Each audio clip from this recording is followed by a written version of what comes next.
pourquoi tu l'as mis en place? Alors, pourquoi Caroline Connect et pourquoi tu fais tout ça quoi? Pourquoi on a fait Caroline Connect? C'est une idée, c'est une idée qu'on a eue en 2012 avec Marcel Lebrun, qui travaille à l'université Louvain-la-Neuve, avec qui on fait pas mal de choses depuis un bout de temps. On a des formations communes pour nos enseignants dans les universités qu'on fait depuis 2010. Chaque année, on fait une session, on forme les enseignants en e-learning en e-learning. Donc, on avait jusqu'à présent, par exemple, 15, 20, 30 personnes qui étaient inscrites dans cette formation-là. On en a fait on faisait des programmes de recherche sur, par exemple, on a fait un programme de recherche sur l'hybridation d'enseignement dans les universités européennes, etc.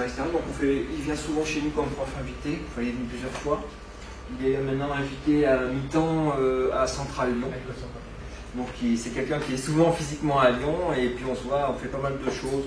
Ça c'était à Trois-Rivières, ça c'était chez moi un soir, ça c'était dans un amphi. Bon, bref.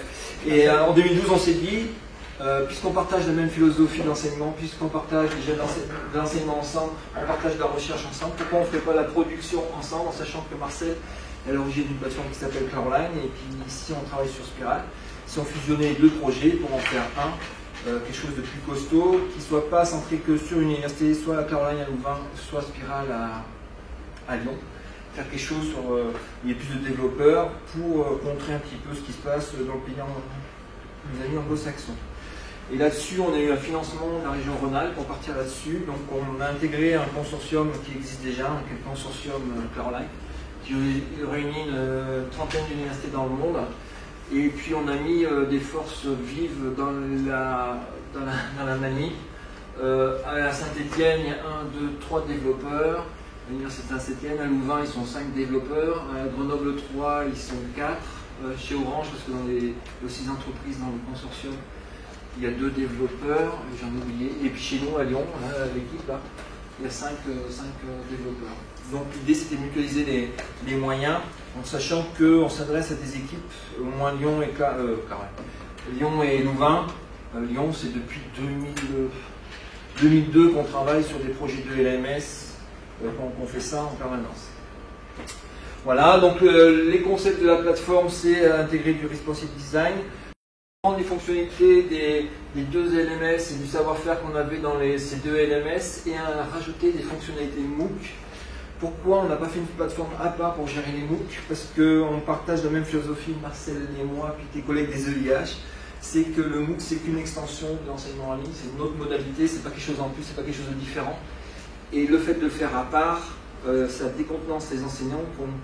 Si on demande à Patrice, déjà, on lui a demandé de changer de plateforme, c'est tout un chantier. Alors que si c'est le même LMS qu'il utilise dans l'université, c'est beaucoup plus naturel d'utiliser ces fonctions-là. Alors, on est parti là-dessus.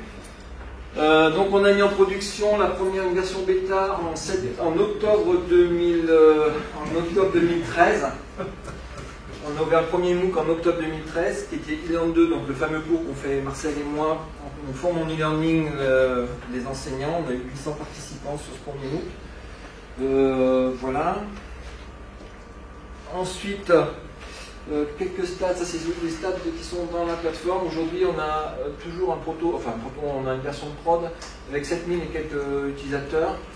Et on a eu vos MOOC qui sont passés en production, le MOOC de Incinis sur l'enseignement, et puis e-learn 2, la version 2, la deuxième édition qui arrive. Donc on n'a que 3-4 MOOC en production pour l'instant.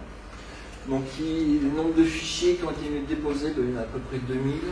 Le nombre de blogs, chaque utilisateur dans la plateforme a son propre espace de travail et peut créer son blog, peut créer son wiki, peut créer son MOOC, faire ce qu'il veut. Donc dans mon cours à moi avec Marcel, on demande aux utilisateurs de faire un blog pour écrire leur progression, pour qu'on puisse suivre leur progression. Donc on a presque 700 blogs qui ont été créés sur 7000 utilisateurs, il y a 400 forums actifs, 200 wikis, des exercices, on commence à avoir un peu de contenu.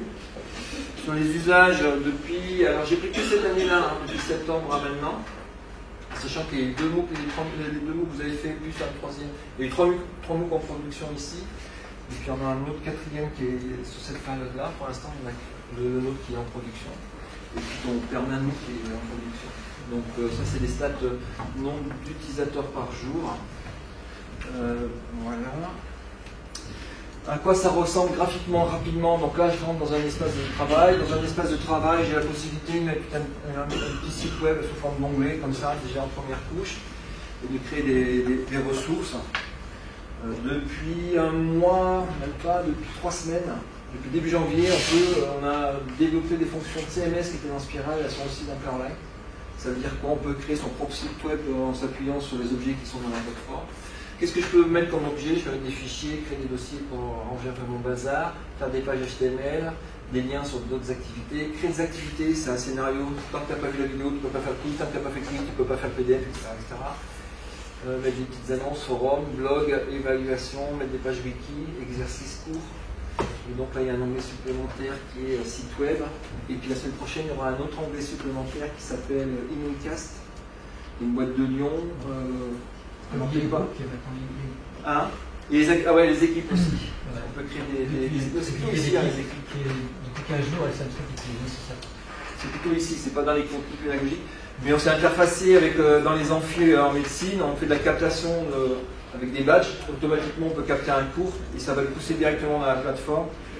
Et le prof peut même faire un petit montage en ligne de sa vidéo, enlever le début, enlever la fin, enlever les E au milieu, avec un espèce de lecteur HTML5. Donc ça permet de faire de la production de vidéos. Il peut avoir sa propre chaîne YouTube, l'équivalent de sa chaîne YouTube dans la plateforme. Donc ça, c'est mis en prod lundi aujourd'hui. Donc il faut que le gars, Fabrice Mercier, qui gère la boîte, nous explique un peu comment ça fonctionne. On a développé du code là-dessus. Le blog de la plateforme, à quoi ça ressemble? C'est un blog classique.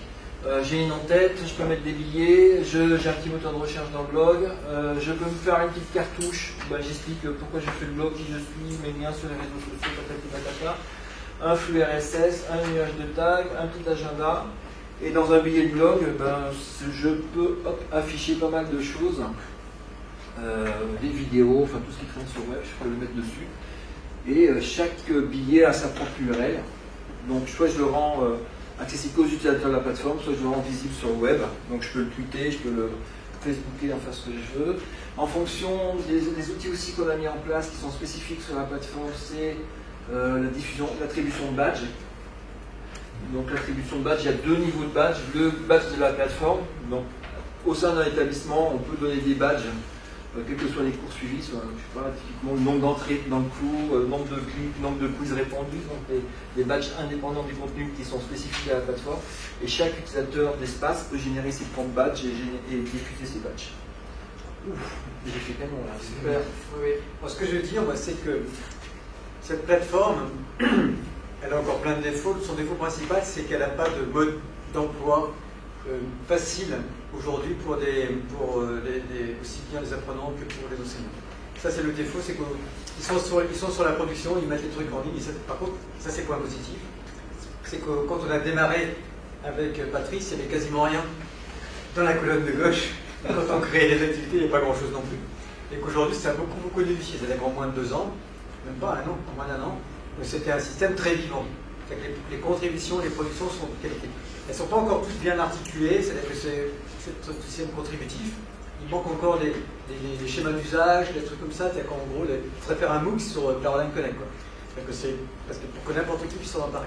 Et moi, une des bonnes propriétés que je trouve dans cette plateforme, c'est que l'apprenant, comme l'enseignant, comme le tuteur, comme n'importe qui a un compte, a les mêmes possibilités éditoriales que les autres. C'est-à-dire que si on demande à un apprenant, s'il vous plaît, faites un micro-cours sur le machin, il a tout ce qu'il faut. Les mêmes outils que l'enseignant. Et comme il a les mêmes outils, il comprend mieux comment c'est fait, ce type-là, je veux dire. Par contre, on n'a pas encore de recul pour savoir à quel point tout ceci est appropriable. Parce que ça, c'est bien, parce que c'est un gros potentiel, puis c'est mal, parce que c'est compliqué, quoi. C'est-à-dire que ça veut dire que c'est forcément plein de choses à apprendre, à faire, tout comme ça. Il faut apprendre à décliner de ce type-là. Donc c'est pas... Voilà. Un truc très intéressant, c'est que les URL, effectivement, les choses qui sont fabriquées à l'intérieur tout sont des URL indépendantes. Donc elles peuvent être référencées ailleurs. Mais ça ne se fait pas tout de suite. Et puis du coup, voilà. C'est de plus en plus web, c'est bien. Mais je me demande s'il ne faudrait pas 2 tutoriels. Un tutoriel, par exemple, pour un grand public, personnes qui sont vraiment concernées par les nouvelles technologies, on va dire, les plateformes, puis un tutoriel assez complet. Il faudra d'ailleurs revoir maintenant. Le tutoriel. C'est bien pour ça qu'ils le font pas, c'est parce qu'on va mettre à jour tout le temps. Il n'est pas revu, tu l'as pas revu. Non. C'est moi tu fais. Donc voilà, je vous encourage à aller voir. C'est la groupe.giant.fr, le Carline Connect. Vous pouvez même les aider financièrement. Ils ont lancé une campagne de crowdfunding. Voilà. Si vous voulez vous Combien de aider. millions d'euros? Comment? Combien de millions Pas d'euros? beaucoup, mais 15 000. c'est 15 000 euros, mais c'est même 15 000, c'est pas facile. Voilà. Et donc le multi-site web, je parlais pas très bien. Donc la partie CMS qui peut se positionner sur la partie LMS.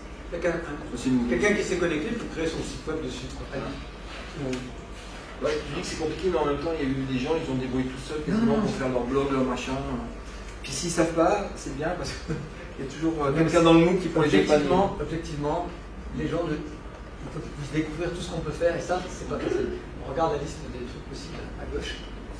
Ouais. Ah, mais ça, c'est l'interface administrateur, les utilisateurs, ils n'ont pas tous. Ouais, mais il y a dans son espace de travail, il a cherché. Ouais. C'est juste ça, c'est la complexité, elle n'est pas intrinsèque, elle est simplement qu'il y a beaucoup de potentiel et qu'il faut peut-être faire des choses. Mais je ne donne pas de réponse, c'est une difficulté d'avoir beaucoup de fonctions, beaucoup d'interfaces différentes, je parle de gens différents, et donc des expériences différentes. Merci beaucoup.